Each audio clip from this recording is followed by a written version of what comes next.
What's poppin', Cowabunga Crew? It's me, MT, and welcome back to the Heavy Spoilers Show, y'all. Remember when Michael Bay produced that Ninja Turtles movie from 2014 and decided to make the massive 6-foot super soldier Shreks in a half shell? I do, and we're gonna break that movie down today. So kick back, grab a slice of your favorite pizza, and let's dig in. Directed by Jonathan Liebesman, Teenage Mutant Ninja Turtles 2014 was the first Ninja Turtles movie produced by Nickelodeon after their parent company Viacom purchased the rights to the Ninja Turtles in 2009 from Peter Laird, and it was purposely released in 2014 to celebrate the 30th anniversary of the Ninja Turtles IP, which began with the very first issue of the Ninja Turtles comic in May 1984. The movie originally was not going to be called Teenage Mutant Ninja Turtles at all, but simply Ninja Turtles, as a super early draft of the movie initially envisioned the Turtles to be aliens from another planet, which is of course some stupid-ass bullshit. And the internet thought so too when Michael Bay first revealed that information. Like, TMNT fans were pissed the hell off, especially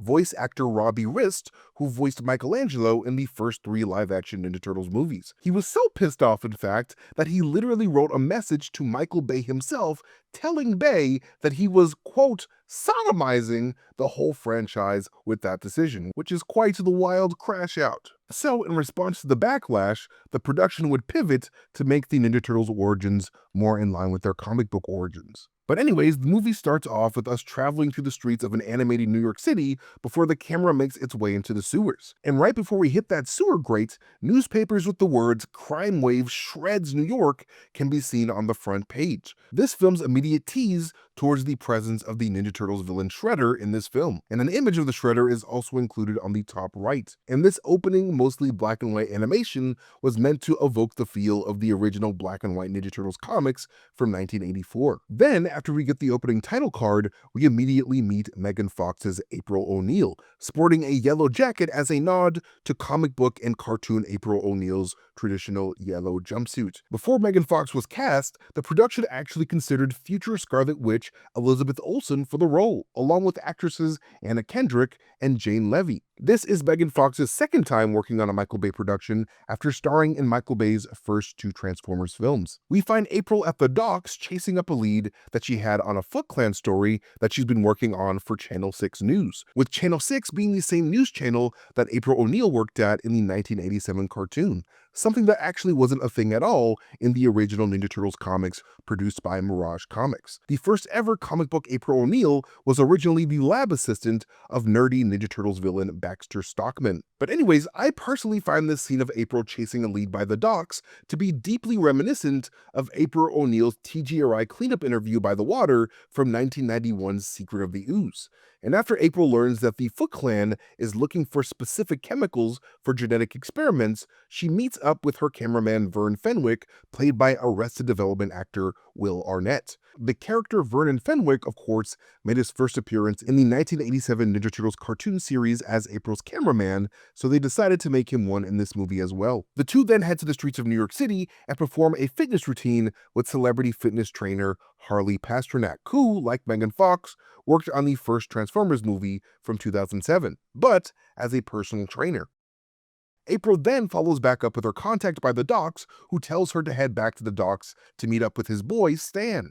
But instead of a man named Stan, April comes across a foot-themed clan, led by Shredder's second-in-command, Karai, played by actress Mine Noji. This is the second time the character of Karai has appeared in a Ninja Turtles movie after Karai first appeared in the 2007 animated film, a movie that we broke down here on Heavy Spoilers not too long ago. The Foot attempt to steal canisters of nitroethane from the docks, armed to the teeth with guns, which differs a lot from the Foot Clan of ninjas introduced in the original Ninja Turtles comics. However, the Foot Clan did primarily use guns against the Turtles in the 80s cartoon, so it is not completely without precedence. It's just not as cool. But out of nowhere, the Foot Clan are confronted by the Ninja Turtles themselves, kicking their asses from the shadows as April O'Neil watches on. An introduction very similar to the one from the original 1990 movie, which saw the Ninja Turtles beat up some Foot Clan street thugs without being seen. After the Turtles escape, April takes a picture of the word family written on the side of the containers in Japanese kanji. She then returns home to her apartment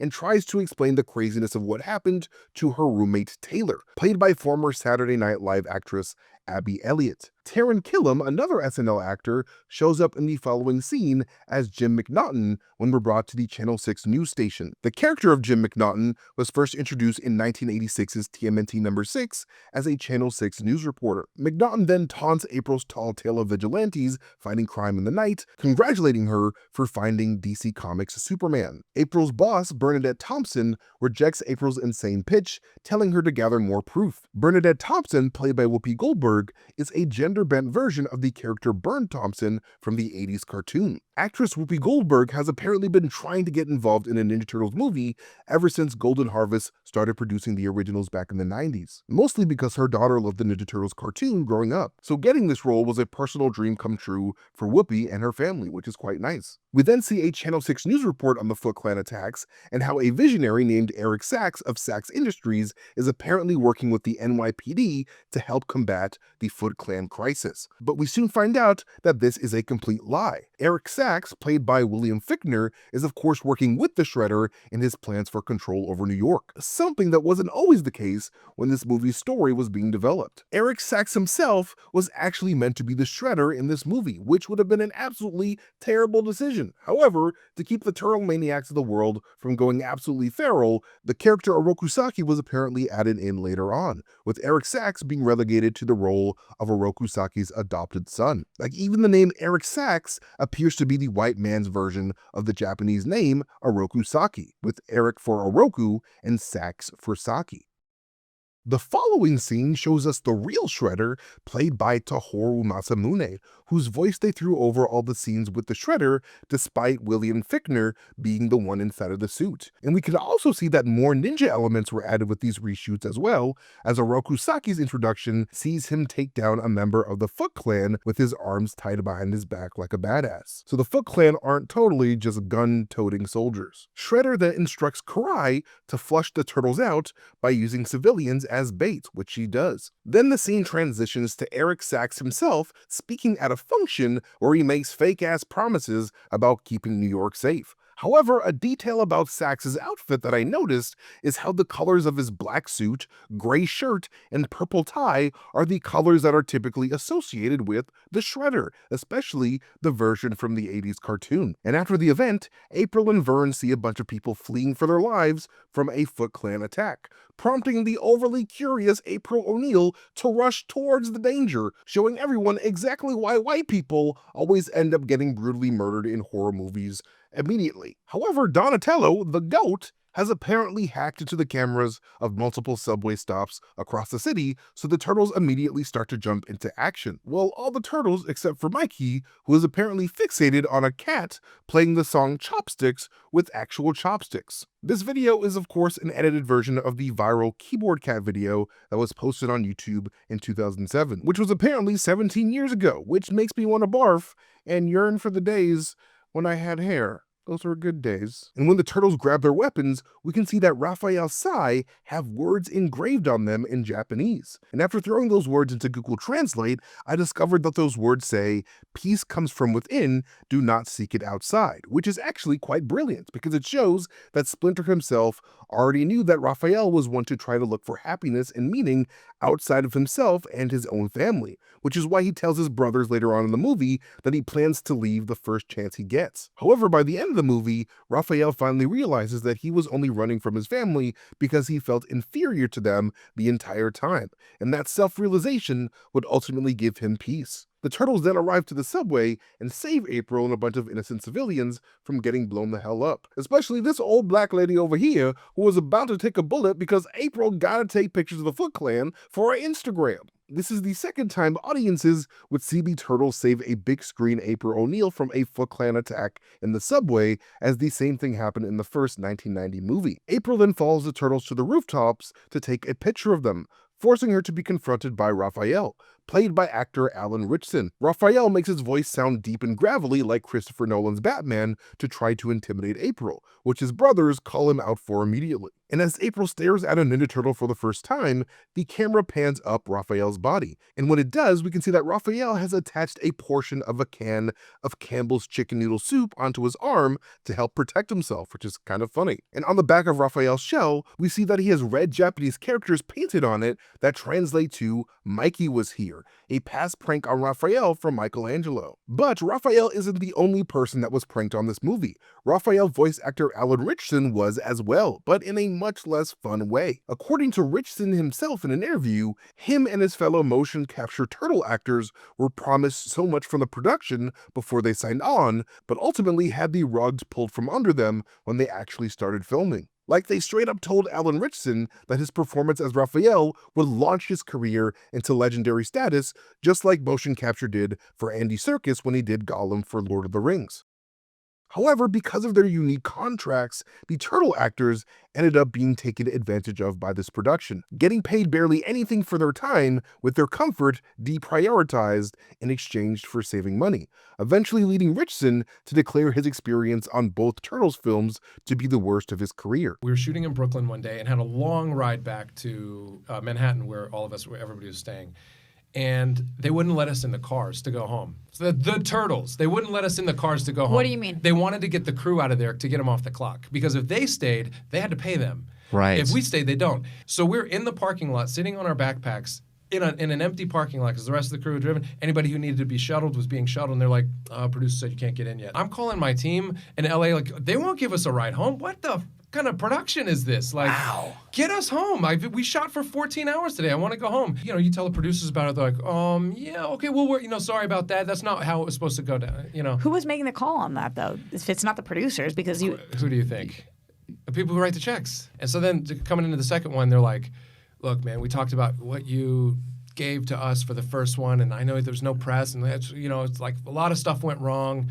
But we're going to make it up to you. We're going to give you some back end on this one and make it up, which we didn't get on the first. So I was like, all right. I remember sitting there going like, this is all not going to materialize, just like it did this year.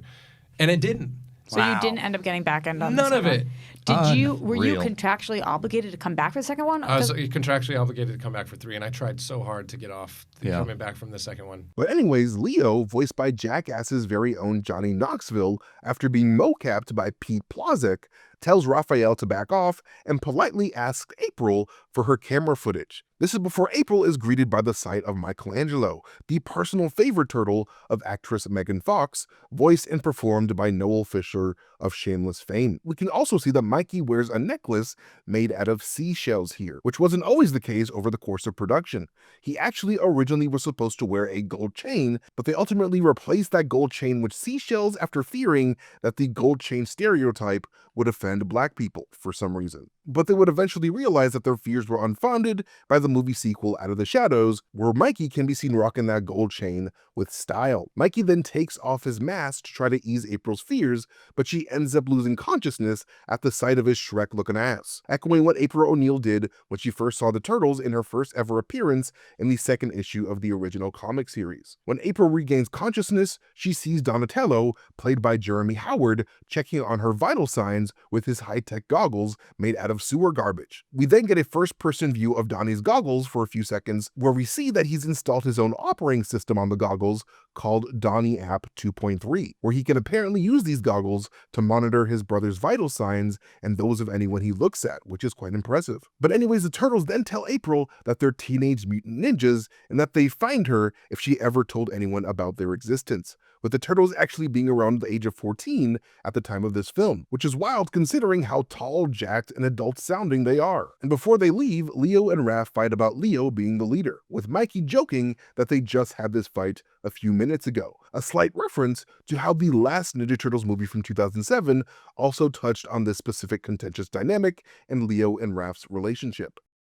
And before the Turtles leave, Raphael whips out a sai to show off his skills before holstering those sai like a Clint Eastwood Western, which was actually done intentionally, as Raphael's face was modeled specifically after Clint Eastwood's and actor Russell Crowe's. Actually, every member of the Turtle family has had their face inspired by a famous actor. Like, for example, Michelangelo's face is based off of Bill Murray's, Donatello's face is based off of Star Trek actor Leonard Nimoy, while Leo's face is a combo of Tom Hanks and Russell Crowe again. Someone over at Industrial Light and Magic must really like Russell Crowe. Even Tony Shalhoub's Splinter is based on an iconic figure from cinema, specifically Japanese samurai film legend Toshiro Mifune. And say what you will about the design of the turtles in this movie, there is no denying that the actual CG on the turtles is insanely detailed, especially for the time. Industrial Light and Magic did an incredible job making the turtles look super realistic in this scene, with this realism being what Michael Bay was aiming for after he was inspired by the VFX that Weta Digital did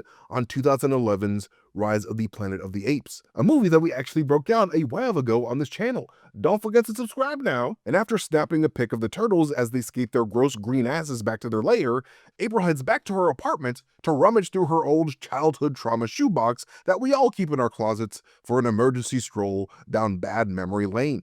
Apparently, April O'Neil's father was working with Eric Sachs at TCRI Laboratories on a project called Project Renaissance. Apparently, April O'Neil's father was working with Eric Sachs at TCRI Laboratories on a project called Project Renaissance, where they were essentially working on a super soldier serum that could cure any disease. And to test this serum, they used a lab rat and 4 turtles, with the turtles being named after famous Renaissance artists to keep up with the Project Renaissance theme. April then plays an old video that her child self took in her father's old TCRI lab on March 30th, 1999, with March 30th being the day the first Ninja Turtles movie released in the year 1990. And after filming her father for a bit, time jumps forward 3 months to June 30th, 1999, and we see a young April filming the canister of ooze that TCRI made to experiment on the turtles. And that canister is designed in the very same way that it was in both the 1990 movie and the original comic. And on that tape,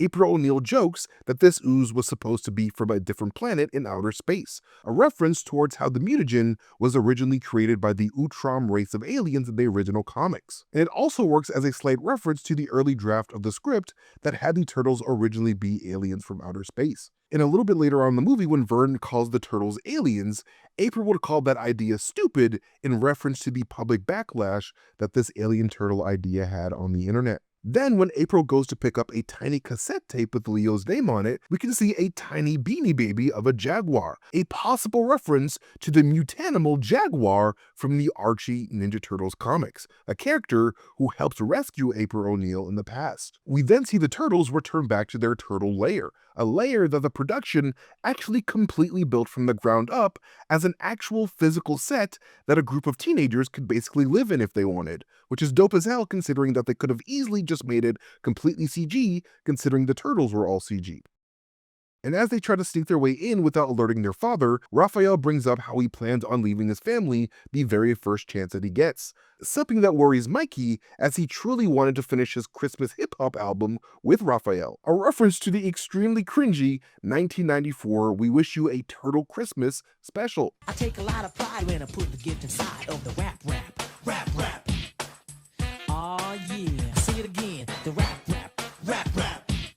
But then the turtles are of course caught by Master Splinter, who whips them around with his tail brutally as punishment. Raph gets the worst of that tail whipping in my opinion, because that rat straight up lifted this big ass turtle off the ground by his neck. Someone called Chuck E. Cheese CPS because this rat needs to go to prison. That's a 14-year-old. I'm just kidding. Despite his questionable parenting methods, Splinter clearly loves his turtle sons, as we can see through the green turtle necklace that he wears directly over his heart. And to find out what his sons have been up to that night, Splinter tempts them with a 99 cheese pizza from Pizza Hut, a pizza restaurant that has had a long-time relationship with the Ninja Turtles franchise. Not only did VHS copies of the first 1990s Turtles movie start with an ad for Pizza Hut, but the NES version of the very first Ninja Turtles game also had multiple Pizza Hut advertisements in the background as well. Mikey then immediately breaks at the sight of the pizza and confesses to Splinter that they met April O'Neil after fighting the Foot Clan. Then, realizing that his old friend April was in danger, Splinter then instructs his sons to find her her and bring her to the sewers to keep her safe with all the pee-pee and the poo-poo and whatnot. Meanwhile, April O'Neil succeeds in getting her crazy ass fired after a terrible presentation of all of her findings, but still manages to drive her determined, well-defined ass to Eric Sachs' estate. Well, she doesn't drive herself, Vern drives her, and when he does, Vern refers to April's turtles as heroes in a half shell, a reference to the popular lyrics from the theme song of the 1980s Turtles cartoon.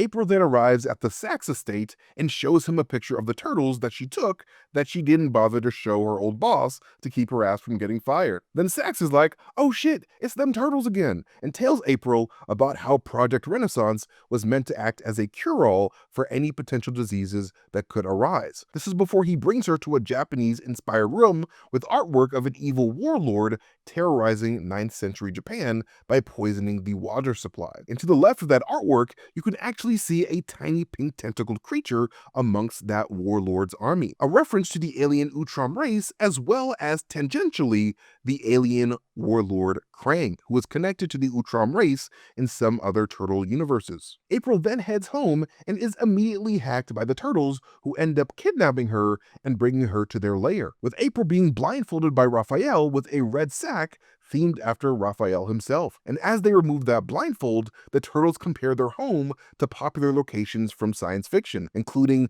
Superman's Fortress of Solitude, Hogwarts from Harry Potter, Xavier's Academy from Marvel's X-Men, and Wonder Woman's Wonder Dome. April then immediately recognizes her old pet rat Splinter, who she saved alongside the turtles when her father's lab caught fire, causing Mikey to jokingly say that April was a Jedi from the Star Wars franchise. And I'm not sure why young April decided to shove them directly into the public sewer instead of, taking them home with her, but hey, kids do the darndest things in Nickelodeon's movies. Like, remember that one time those Rugrats went to Paris? I couldn't even believe they did that shit, man. Splinter then tells April the story of how he raised the turtles from babies into the massive teens that they are now. As Splinter tucks the turtle babies into their tiny little turtle beds, their little personalities actually shine through a bit. Like, for example, the lazy baby Mikey stretches and yawns, while an independent Raphael grabs his blanket and turns away from a Leo who is hugging his father's finger like the brown noser that he is. And this is all while baby Donnie rubs his eyes, the first signs that this particular turtle would need corrective lenses to help him see. Then time passes and the curious turtle kids dance to Holla Back Girl by Gwen Stefani as Splinter finds a book on ninjutsu, authored by an Eastman and Laird, the two creators of the original Ninja Turtles comic. And using that book and no other training, Splinter somehow apparently teaches himself the art of ninjutsu before passing that knowledge off to his sons, an origin drastically different from both the comic and the original 1990s Turtles movies, which had Splinter learning all of his fighting moves from his previous owner, Hamato Yoshi. After training his sons, he eventually gives them each their weapons, leading to a young Leonardo using his katanas to slice and dice pizza in midair, causing a slice of pizza to fall on Splinter's face, a tribute to the 1990 movie, which saw Leo do the very same thing. It dices, it slices, and yet makes French fries in 3 different... Whoops! But unfortunately for the turtles, the calling card that Sachs gave April was actually a tracker. A sack tracker. We can't say that on YouTube. This super soldier serum type antidote that Sachs and Shredder were working on seems to not only evolve the turtle family's bodies, but also makes them quite easy for them to pick up and remember new skills as well. Because for Splinter to become a master of ninjutsu off a book alone displays an almost superhuman level of intellect and learnability. And look at young Raphael using a sai to literally carve a masterpiece of a Ninja Turtle statue in mere seconds. That's actually kind of insane. And if Shredder actually succeeded in replicating the serum again, I could totally see him using that serum on his own new American Army recruits who know next to nothing about martial arts, because the serum might help such new recruits become proper foot ninja instead of, gun-wielding goons that most of them seem to be in this movie. And one of Shredder's main goals is to rebuild his army after losing power and influence after all, so that would be a great way to fast-track making a proper ninja army. But anyways, when the turtles become teenagers, Splinter finally gives them their iconic colored eye masks. And as they put them on, we can see Leonardo sporting an NYC pin over his right shoulder, showing his love for the city. And we can also see the top of Raphael's bandana the clearest here, where a piece of Japanese kanji can be found that stands for anger and resentment in English, a core personality trait of Raphael, the cool but rude turtle. This would be the first time we would see Raphael don his full overhead bandana that has now become a staple for the character, being included in 2018's Rise of the Teenage Mutant Ninja Turtles series, as well as 2023's Mutant Mayhem movie. And this is also when Donatello starts wearing a bunch of gear on his body, including a walkie-talkie on his chest, a big-ass antenna on his back, a power strip that powers his backpack of tech gear, a solar-powered security camera mounted on his left shoulder, a pair of taped-up glasses, and his high-tech goggles. Donnie's high-tech goggles definitely take inspiration from Nickelodeon's 2012 cartoon, where we can see Donnie wearing a similar pair that he calls his ooze specs. The 2003 version of Donatello also fashioned himself and his brothers some high-tech heat sensor goggles when they were forced to go head-to-head with some of Shredder's invisible foot tech ninjas in the 7th episode of the first season. And this is also the first Turtles movie where Donatello needs a pair of glasses in order to see, with this Donatello wearing a pair of tortoise-shell glasses to fit with the overall turtle theme. The 2023 Mutant Mayhem Donatello would continue this trend in order to visually differentiate Donnie from his brothers as the nerdy tech guy. Personally, I am not the biggest fan of Donatello wearing glasses and all of this gear because I feel like Donnie's nerdiness should be displayed with his actions and all of the tech that he makes. But I definitely understand where Nickelodeon is coming from. They gotta make toys for the kids at the end of the day, and a high-tech turtle is much more appealing to play with than some nerdy turtle with a wooden stick. Which is why Donnie's bow staff in this movie is also high-tech and super reinforced with metal, allowing Donnie to flip cars and deflect bullets like a freaking boss. But this is before Donnie would upgrade his staff with an electrifying taser in the 2016 sequel. The 2012 Nickelodeon cartoon also features a slightly enhanced bow staff as well, though this staff would be wooden and include a blade at the end, making it look more like a Japanese naginata weapon. Both Donatello and Raphael share similar eye colors here, as they both rock that hazel yellowish hue, while Leonardo and Mikey both have blue eyes. This would actually be the second time Michelangelo would have blue eyes in a Ninja Turtles movie, as he also had some in the 2007 film as well. Mikey's eye mask is also noticeably more tattered than his brother's, which reflects his carefree and clumsy nature, as he likely does not prioritize taking care of his things or himself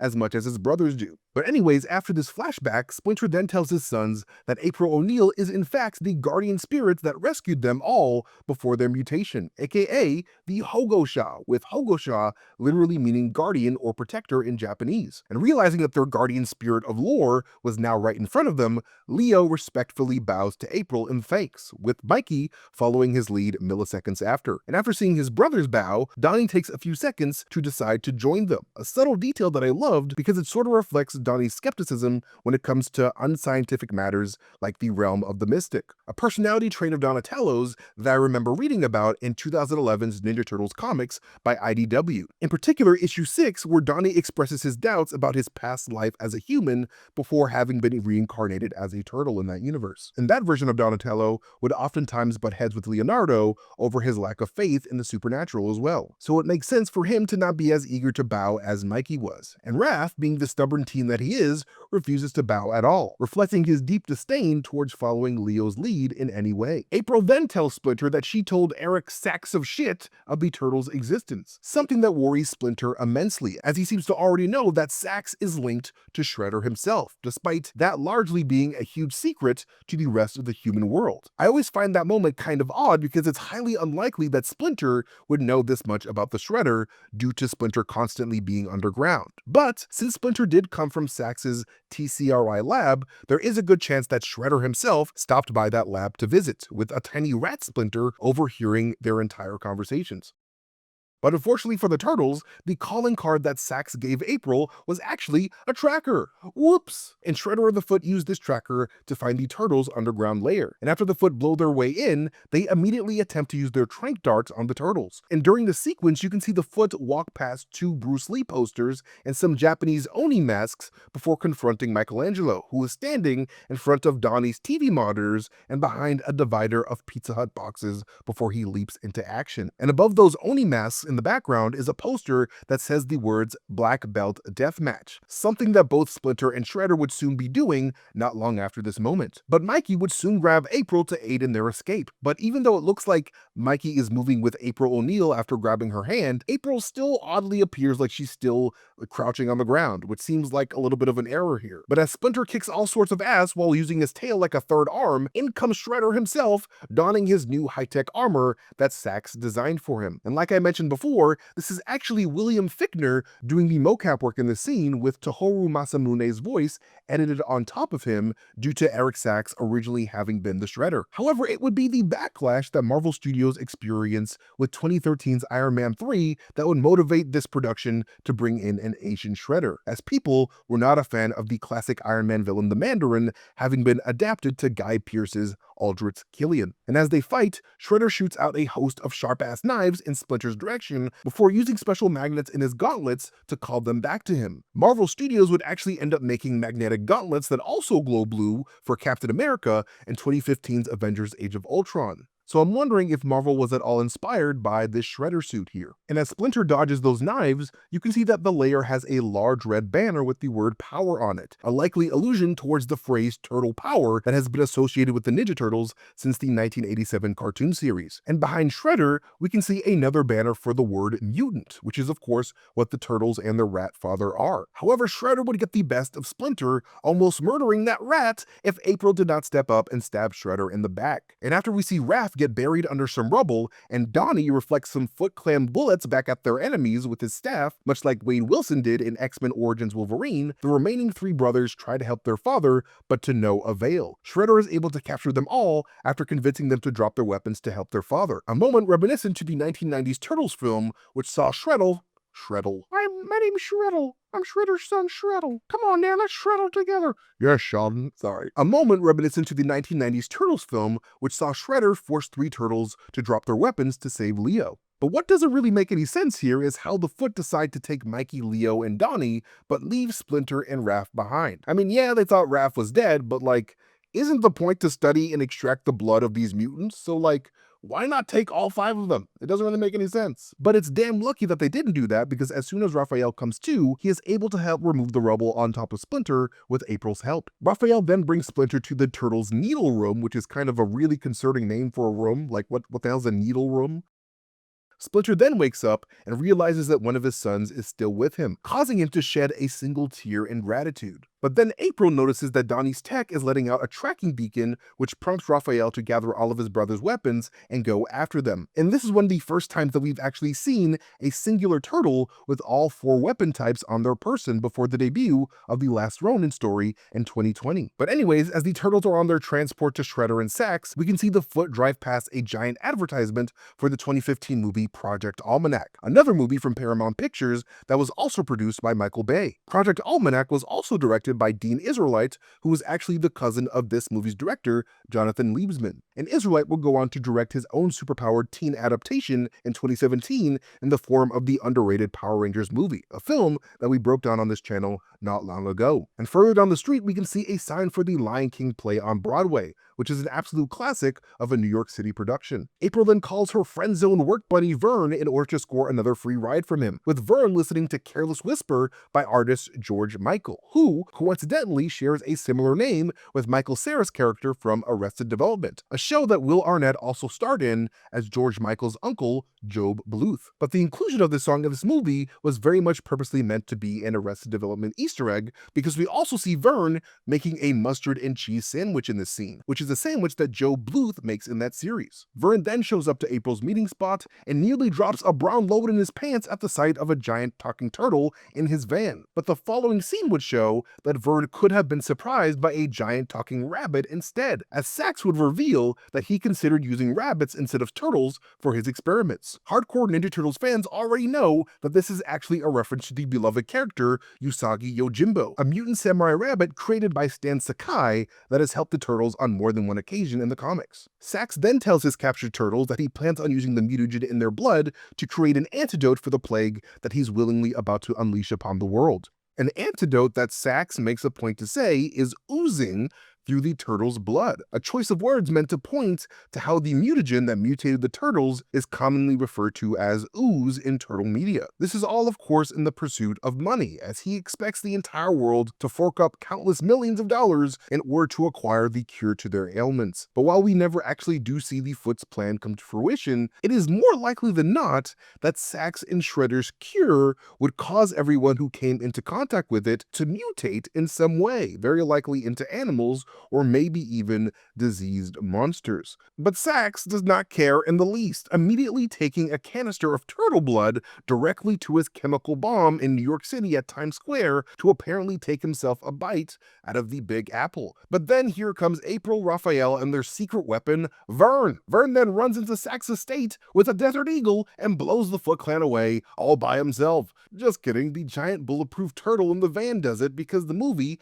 did not want to take any risks. Come on, Liebesman, just give Vern a gun. Raph then busts into the Sax estate, a building shaped like a trident fork, much like the Foot Clan symbol is in this movie, which we can see in gold at the center of Shredder's chest in his armor. This logo is actually the design of the Foot Clan logo from the 2003 Ninja Turtles cartoon series, a show that I believe is the best iteration of the Ninja Turtles mythos that we've gotten so far to this day. That show frickin' bangs, man. Raphael then finds his brothers strapped up to a mutagen milking machine, with such a machine also having been central to the plot of 2023's Mutant Mayhem as well. However, before he can free them, Raphael is confronted by the Shredder himself, and after a rather one-sided fight, the Shredder would eventually pin Raphael to the ground with his big robotic feet and end up leaving a crack in that boy's bulletproof shell. Now, both this version and the Raphael from the 2012 cartoon both have cracked shell battle wounds courtesy of Nickelodeon, because fuck them kids. Shredder then beats the crap out of Raphael, but then leaves? For some reason, like he straight up said that fourth empty turtle milking container was for Raphael, so like, why leave? Also, why not deal with Megan Fox and Will Arnett trying to break the turtles out? That shit makes no sense. And because April would pump up the turtles with a crazy amount of adrenaline, they are able to muster up enough turtle power from the turtle gods up high to break open the chains that bound them. Hallelujah! Like, these turtles have a true athletic build, man, and that's mostly because the turtles were modeled off of the physiques of certain types of athletes. For example, Donnie's body is modeled after that of a basketball player, Mikey's is more like a soccer player, Leo is a wrestler, while Raphael is straight rugby, like Mordecai and rugby in this bish. Now free, the turtles grab Raph and begin to chase after the Foot on foot. And using his special nerd goggles, Donatello is able to scan and get information on any item around him. Like how he scans this freight truck and has information on the truck's make, model, type, class, mileage, and VIN number. And he also knows the type of gun that he was about to get shot with, which is apparently a Colt M4 machine gun. A gun that no ninja leaves home without, because how else do you think Naruto became the Hokage, huh? Hard work? Ha! This is then followed by the turtles being chased down a snowy mountainside. One of my favorite action sequences in this movie because it's honestly super dope to see these sliding, out-of-control turtles using their ninja skills to dispatch of so many sliding Foot Clan members. This sequence was apparently even part of one of the prototype scripts of the movie that had the turtles and Shredder as aliens, with Shredder being a spiky alien with his own secret base in the mountains. And right before Raphael asks Donatello to use his staff to throw him at a Foot transport, Raphael refers to Karai as Little Miss Sunshine, a reference to the 2006 classic starring Abigail Breslin and Steve Carell. Then the team eventually find their way back to the sewers and eventually to Times Square in New York City, where Shredder and Sax plan to release their plague on the top of Sax Tower. It's like Stark Tower, but for lots of Sax. If you want to have some Saxy time, don't look no further than Sax Tower. And after being nearly rushed by a bunch of foot soldiers at the base of Sax Tower, the turtles decide to take a different elevator. And inside this elevator, you can see two different pieces of signage. One that says weapons of any kind prohibited, and another that says safety requires teamwork, which is hilarious considering how the turtles would then use their weapons and teamwork to make a random song like a bunch of goofballs. Easily my favorite comedic moment of this movie. But teamwork would also definitely be required for the following rooftop battle with the Shredder, echoing back to when the turtles first faced off against the Shredder on top of a roof in both the first Ninja Turtles comic as well as the first live-action Turtles film. And before their battle, Raphael has Mikey yell out his favorite childhood phrase, Cowabunga, a word closely associated with the Turtles ever since Michelangelo said it in the 1987 cartoon. It was actually included in that cartoon because one of the writers in that cartoon, named David Wise, saw a surfing Snoopy say the word Cowabunga in a piece of Peanuts media one time in the 60s. And this is because the word Cowabunga is synonymous with surfing and surfer bro culture in the 1960s. And a big reason for that is because when a lot of these 60s surfers were kids, there was this super poppin' show on TV called Howdy Doody. And on Howdy Doody was this character named Chief Thunderthud, played by actor Bill LaCornick, who would oftentimes yell out Cowabunga whenever something shocking or distressing happened to him. Oh, Cowabunga, I'm hungry. Let me have some of your banana. But anyways, as the Turtles get their green glutes handed to them just like the Shredder did in the 1990 movie, April O'Neil and Vern head to Sax's lab to try to nab that goddamn canister of mutagen from Eric's grimy, dirty hands, leading to Mr. Sax to pull out Mr. Blast out of his Mr. Ass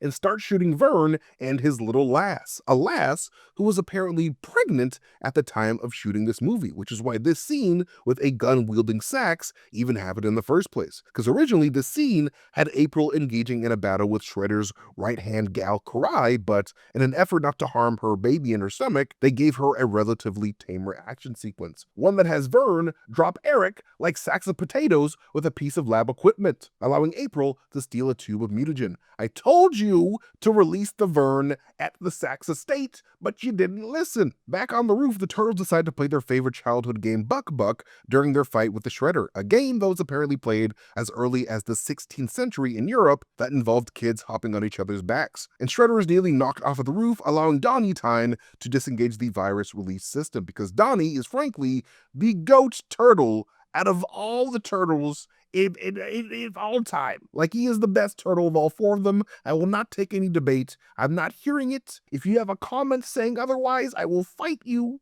with violence. Anyway, after Shredder finds his way back up, he destabilizes the tower holding the virus so he can drop it on the people below before stealing the canister from April. But luckily, as all of them are dangling from the falling structure, it would be April O'Neil that would shove a shard of debris into Shredder's face, causing him to drop hard on the street below, continuing the trend up to this point of the Ninja Turtles not being the ones to actually defeat the main villain of their movie. I mean, the 1990 movie had Master Splinter trick Shredder off of a roof before being crushed by Casey Jones in a trash truck. Then Secret of the Ooze had Super Shredder destroy himself, Wit would kill Walker in TMNT 3, and April O'Neil would stop these stone generals in her van in the 2007 animated movie. And as the Turtles believe that they're falling to their deaths, Donnie confesses to licking Pop-Tarts, Mikey confesses that he didn't understand the ending to the hit TV show Lost, and Raph opens up about how he's jealous of his brother's talents, but they end up all falling safely to the ground below.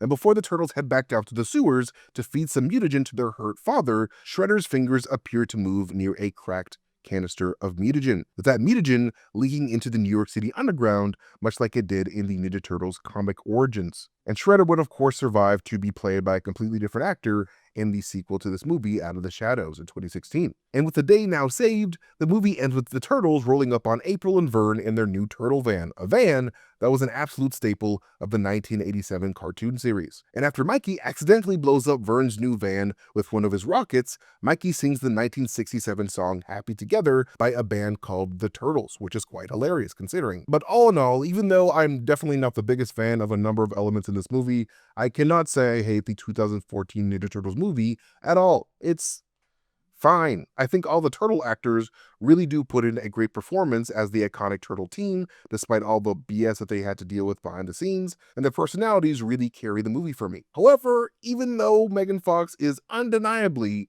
incredibly hot, I cannot say that I love her as April O'Neil. I mean, yeah, she had on the yellow jacket, but without the ginger hair and the right attitude, it never really felt like April O'Neil at all. Honestly, I kind of would have preferred if they cast Elizabeth Olsen in the role as well, like they were considering at one point in production, but they ended up choosing Megan Fox for some reason. But hey, I'm not a movie studio executive, so whatever. Also, the way that the Shredder and the Foot Clan were handled in this movie was pretty not fantastic as well. I mean, I get that they were trying to give us a new and surprising take on the Foot Clan mythos, but the Foot Clan never really feels like a proper clan of ninja at any point in this movie. It's just a bunch of incompetent noodleheads with guns. And the decision to make the Turtles these massively large and nigh indestructible beasts that can knock out their enemies with a single powerful ass kick was undoubtedly the wrong decision, because the Ninja Turtles shine the best when their strength and height is closer to that of their human enemies in the Foot Clan, because they're actually allowed to engage in tougher ninja battles that way. But at the end of the day, this is a kids movie, so, you know,